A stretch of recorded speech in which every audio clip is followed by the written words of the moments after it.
Michael Lewis, Flash Boys, A Wall Street Revolt.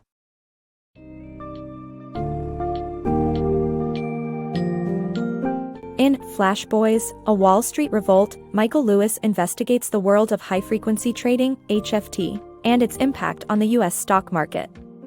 The book focuses on Canadian Brad Katsuyama, who, after discovering irregularities in the trading process, assembles a team of industry experts to uncover how HFT affects ordinary investors. By demystifying the manipulation and exploitation within the stock market that remains hidden to most, the book highlights flaws in regulations and raises fundamental questions about the fairness and ethics of modern financial markets. The introduction of Katsuyama's solution, the Investors Exchange (IEX), sets the stage for a potential revolution in the world of trading.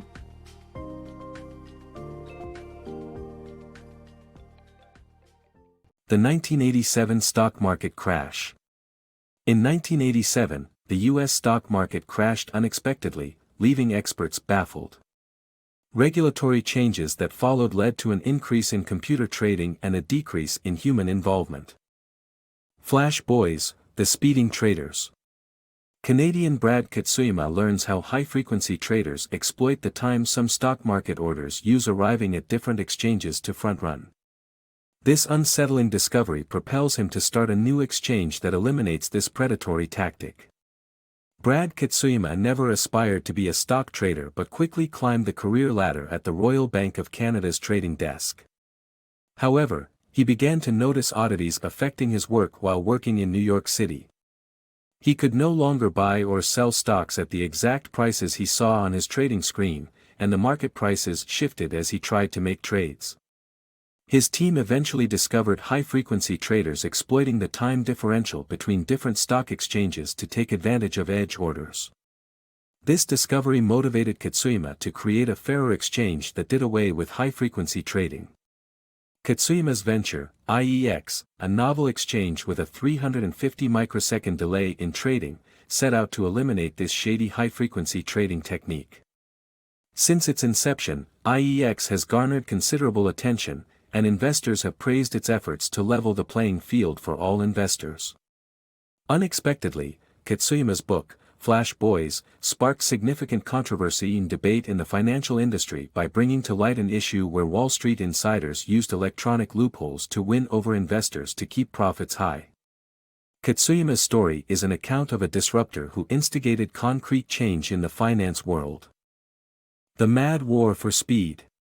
Ronan Ryan, who lacked Wall Street contacts, ended up at a big telecom company where he became a sought-after expert in technology, helping firms transmit signals at incredible speeds.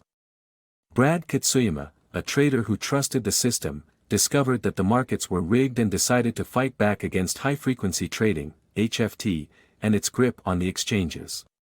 Trading firms battled for microsecond advantages in signal speed, demanded colocation, and the latest materials. Katsuyama assembled a team, including Ryan, to learn about HFT's impact on the markets and to fight it. Ryan took a considerable pay cut to join RBC, where his job was to explain to Katsuyama, in technical terms, what was happening in the markets.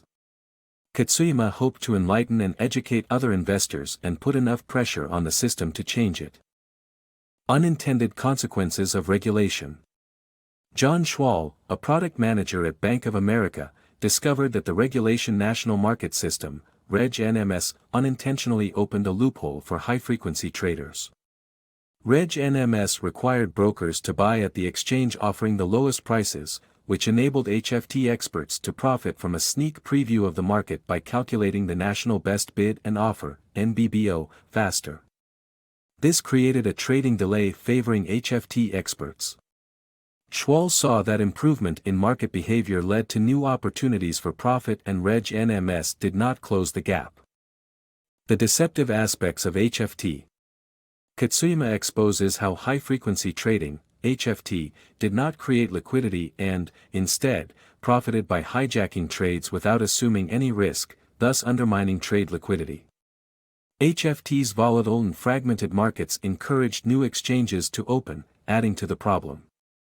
Katsuyama advocates for providing liquidity in trading instead of assuming risks without market information. The high-stakes game of high-frequency trading.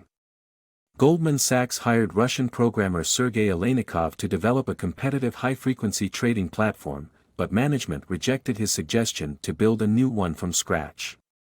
Instead, Aleynikov left to build a new platform from square one for another hedge fund.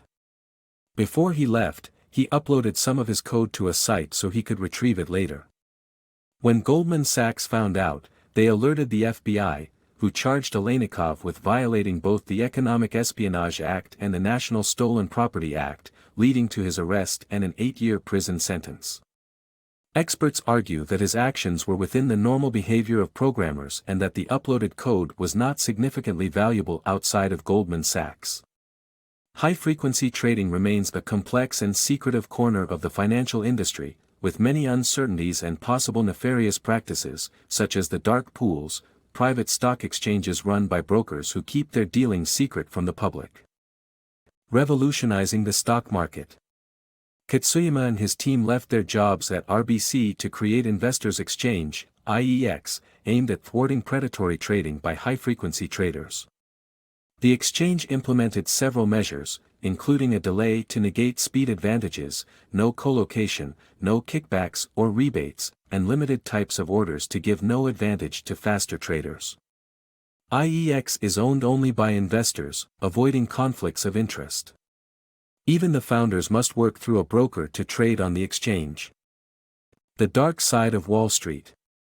The U.S. stock market has become a class system that benefits big banks and high-frequency traders, leaving small investors at a disadvantage. Brad Katsuyama, the founder of IEX, discovered that banks were trading in their own private exchanges called dark pools, which lacked regulation and allowed them to exploit customers' orders. Banks avoided IEX and other fair exchanges, giving high-frequency traders an opportunity to take advantage of smaller investors. Katsuyama invited major investors to share his findings, and some banks and brokers refused to participate in these unfair practices. Goldman Sachs, previously a major opponent of IEX, began sending trades to the fair exchange, which gave Katsuyama hope that he could change the market for good.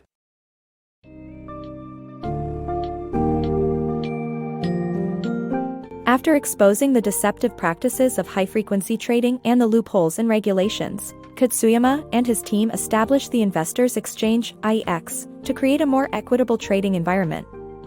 As IEX seeks to change the industry, it faces resistance from established banks and faces the challenge of overcoming lack of transparency in the market. Despite this, Goldman Sachs's decision to send trades to IEX signals a potential turning point in the ongoing fight against market rigging. This book sheds light on the dark side of the stock market, empowering readers to better understand the complexities and battles within the global financial system, and offers a glimmer of hope for a fairer future.